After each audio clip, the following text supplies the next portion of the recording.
પૂર્વ પ્રમુખ Arjun Patel advocate, Rajkot bar association. આગામી 2026ની રાજકોટ બાર એસોસિએશનની ચૂંટણી આવી રહી છે। આજે સમરસ પેનલ જેને અમારે સમર્થન કરી રહ્યા છે એમણે આજે વિધિવત ફોર્મ ભર્યા છે। સમરસ પેનલ આ વખતે તાકાતથી ચૂંટાવાની છે।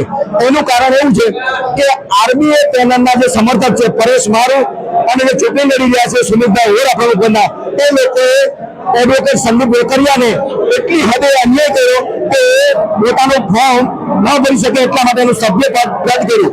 એના કારણે સમગ્ર જુનિયર વકીલોમાં અને ખાસ કરીને પાટીદાર વકીલોમાં એટલો બધો આક્રોશ છે કે આને બદલે અમે આ ચૂંટણીમાં જરૂરથી લેશું અને તાકાતપૂર્વક આ બદલે લેશું।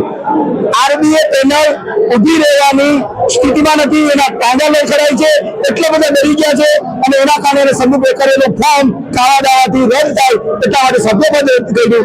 એ સભ્યપદ રદ થતા એને ચેલેન્જ કરવામાં આવ્યું। બાર કાઉન્સિલ ઓફ ગુજરાતે એની સામે સ્ટે આપ્યો છે અને સંદીપ વેકરિયા ચૂંટણી લડી રહ્યા છે। એ જ અમારો મોટામાં મોટો વિજય છે। 19 તારીખે રાજકોટના વકીલો આરબી પેનલના ગાળ પર એવો કચકચતો તમાચો મારવાના છે કે જિંદગીભર એ ચૂંટણી લડવાનું નામ નહીં લે।